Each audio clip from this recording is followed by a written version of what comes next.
Hey Waffle Gang, I do hope you're well. My name is Mark and today we're checking out some more relationship stories, and if you do love a Reddit story, why not consider hitting that like, subscribe, maybe that notification bell too. Let's crack on with today's first story. Much love guys. Now today's first story comes from Angel698 from the entitled People subreddit. And before we do get into the story, I do want to give you a couple of warnings. There is talk of miscarriage and possibly some psychosis. So if you do want to skip the story, please feel free to do so. Timestamps are always down in the description and along the timeline below. Thank you. And it's entitled Sister-in-Law Wants Custody of My Baby. Me, 36 female, sister-in-law 40 female. I've been married to her brother for over 10 years and there's always been some jealousy and resentment from her. She's always felt like I had the life she wanted, not necessarily with her brother, but the marriage, family, job stability, etc. Had 3 kids, 10 female, 8 male, and 3 months female. She got married last year and they decided to start trying for a baby, but she was unfortunately told that she can't have children naturally. She was understandably devastated and the family comforted her as best as we could. We recently had a family dinner and in the middle of it she says, "OP, I think it's really unfair that you got to have 3 kids and I can't have any.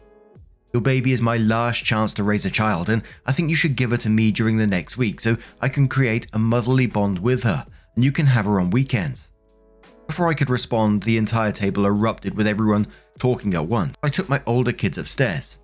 When I got back to the dining room, her husband was asking her what the hell is wrong with her and why would she even think to ask that. She was trying to justify herself when I asked them to leave. I also said that she's no longer welcomed at my house or around my children until she gets help. She started screaming that I don't deserve my life and my children and that I stole her baby from her. Her husband and mother-in-law kept apologizing and dragged her out of the house, still crying and screaming. Now my kids want to know why their aunt wants to take the baby. Edit. I've been reading the comments but there's too many to reply to, so here are a few points. 1. We have a security system and cameras already installed and no one has keys to our house. 2. I will not be able to get a restraining order as this one incident isn't enough to justify it. 3. My husband and I spoke to the older kids about it the same night and we'll be having another talk with them to reinforce that sister-in-law is not a safe person anymore. 4. Our country does not have the right to bear arms and I have no interest in getting a gun. 5. I'll be informing the school and daycare of the issue and giving them her photo. For those questioning the validity of the post, I completely understand. If I had heard about this last week, I wouldn't have believed it either. But it's unfortunately the situation I'm currently dealing with. Opie then adds some additional information. On the security, she says, we already have a security system and cameras because there's been a trend of house break-ins in our area lately. No one has the code or keys to our house, not even the in-laws, so we're safe on that front. Unfortunately, a restraining order won't happen because it will take a lot more than this to justify requesting one. We've never relied on her for childcare or pickup, so she's essentially a stranger to the daycare and school. Someone said about her being diagnosed as infertile after a year is pretty early, and then asked are they sure. Opie says she was having issues not related to trying to conceive and the fertility issues were discovered in the course of trying to sort out those other issues. Her tubes are blocked and although IVF may be an option, they are not in a position to do that now or in the near future. Someone says, was her husband aware that she was going to try that? And Opie says he wasn't. He actually called the next day to apologize. He said he knew she was having a hard time accepting the infertility and they were looking into counseling for it. And someone said the quote from her is not how real people talk, and Opie said it's not verbatim. There were pauses in between and responses. So after she said the first sentence, I looked at her like what the fuck, then looked at my husband and he asked her what she is talking about. She ignored him and continued speaking directly to me. I didn't want to detail every aspect of the conversation. And I think your response was the correct one in this situation. I mean, what else is the options here that you no longer want her in your house and no contact until she gets the help that she needs? Because it just sounds like she's pretty much unsafe at the moment.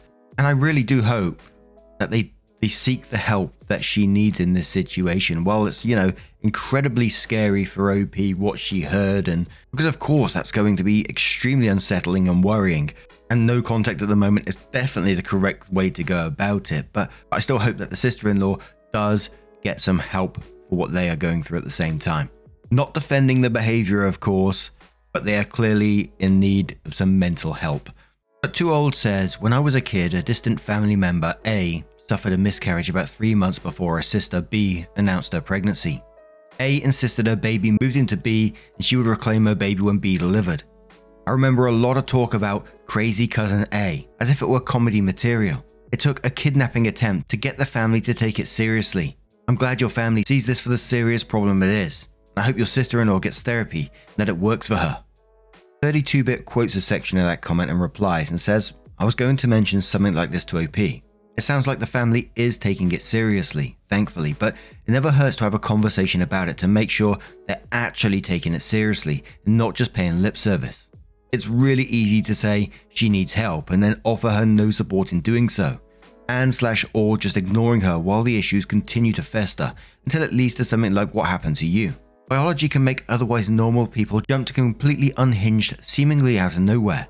Never hurts to take additional measures to ensure the safety of both yourself and your children. Ray says, I am in no way defending your sister-in-law, but this screams some sort of huge mental health crisis. Finding out you cannot have children can be the worst news you can hear, and to experience you with your family, full family. Look, what she asked was horrible, but it seemed desperate and part of a much larger problem that she is going through. I hope she can get help and that you and your family stay safe. And one more comment from Affectionate Poet who says, Auntie is sad. Auntie wants a baby, but don't worry, she isn't going to take ours. Auntie needs to see a talking doctor who can help her feel better. Then continues, I'm sorry to say I've been through this situation twice.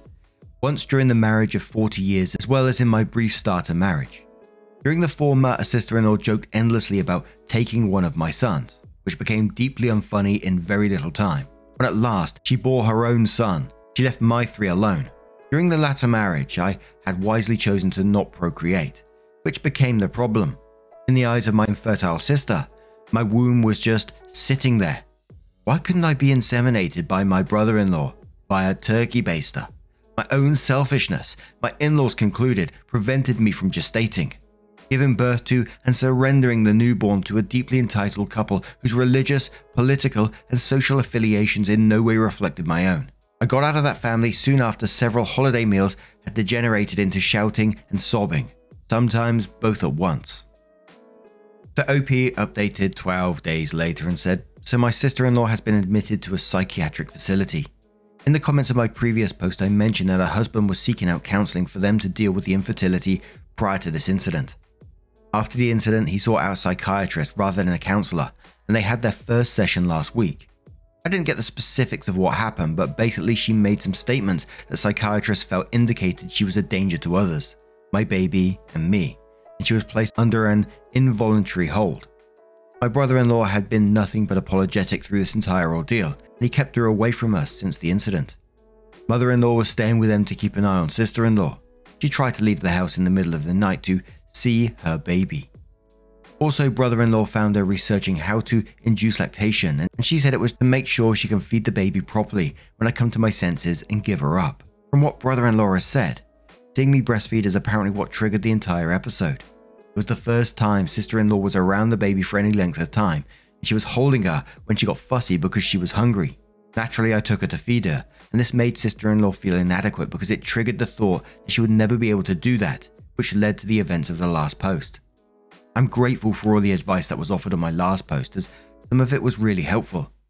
We won't be moving as it's not feasible for us at the moment, but we've taken extra steps with security both at home and at the kids' school and daycare. This whole thing has taken a toll on the family, but mother-in-law, father-in-law and brother-in-law are taking care of sister-in-law, and my husband and I are focused on ensuring the safety of our immediate family and minimizing the effect on the kids as much as we can.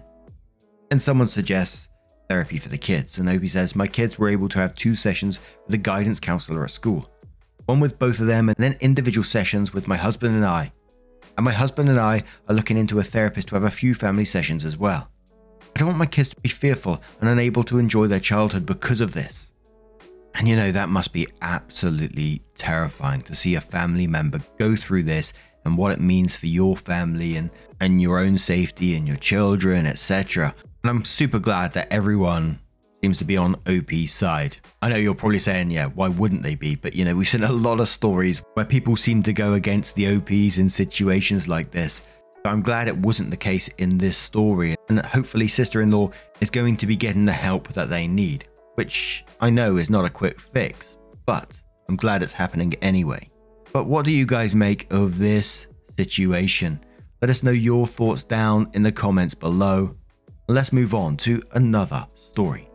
And our next story comes from Efficient Respond 84.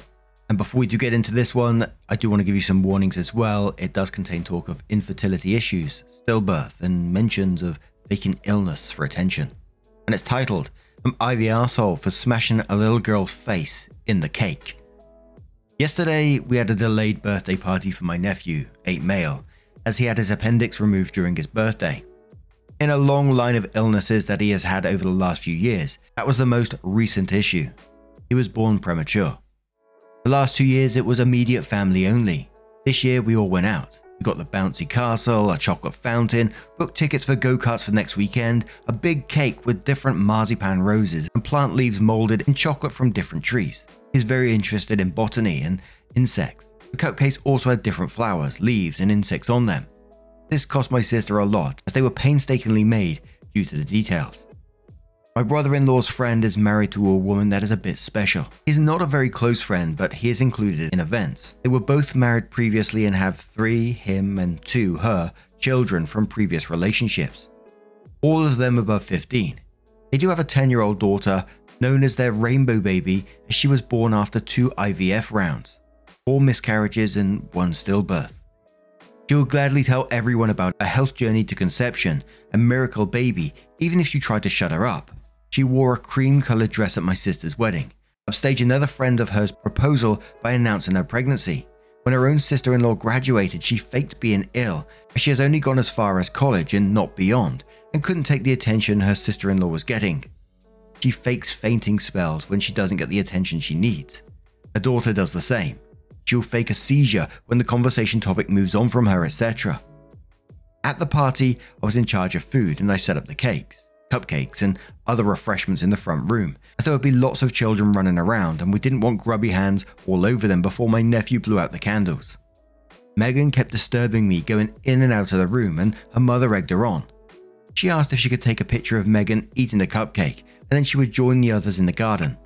I said no and locked the door after I'd set everything up and put the key in my bag.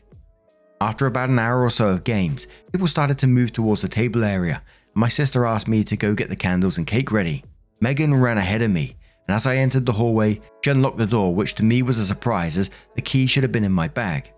Her mother was almost shoulder to shoulder with me when Megan dipped her nose and cheeks in the cake and had this deranged, trying to be cute smile on her face. She picked one of the flowers off the cake and ate it. Her mother cheered her on and took a picture before I could react, saying that the first pick of the flowers was hers anyway for being special.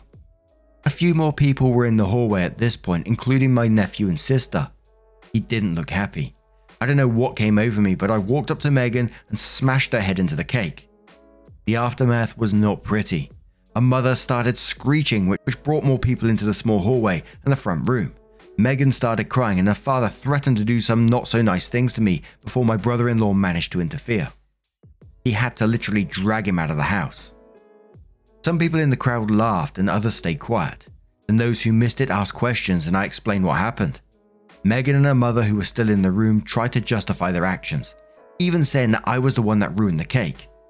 Others sided with me that nobody wanted to eat the cake with Megan's boogers, is it? In the end, they left.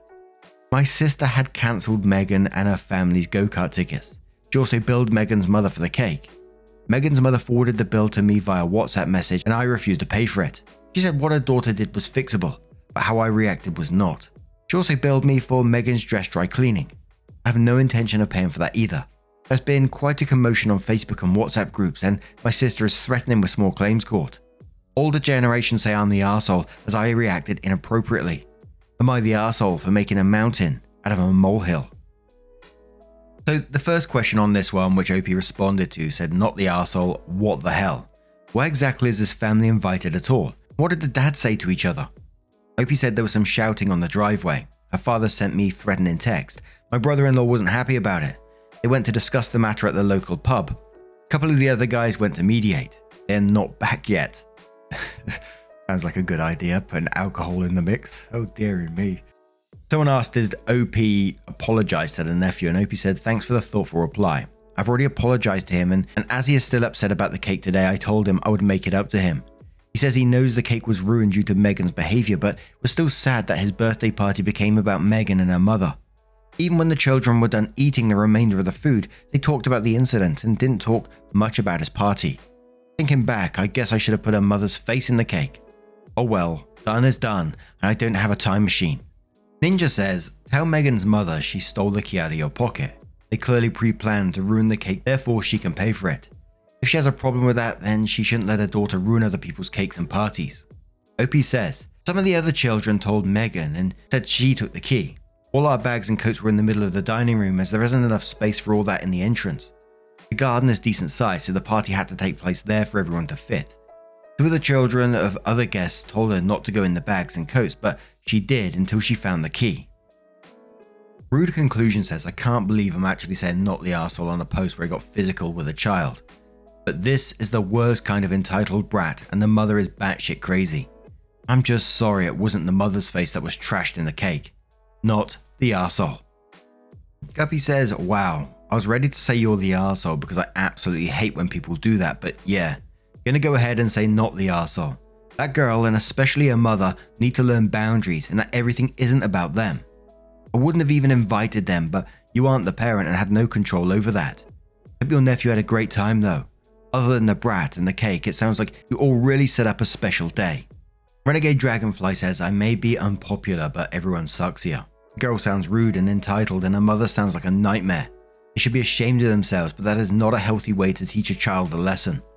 Unreal City replies that saying, yeah, regardless of whether Megan is a brat or not, adults shouldn't be physically retaliating against little kids. Like, this isn't the big own all these comments are making it out to be. OP shoved a little girl. Also, they could have just cut off the part that Megan touched. By smashing her face in it, OP ruined the whole cake and no one got to enjoy it. As entertaining as Reddit may think it is, fighting bad behavior with bad behavior is not helpful.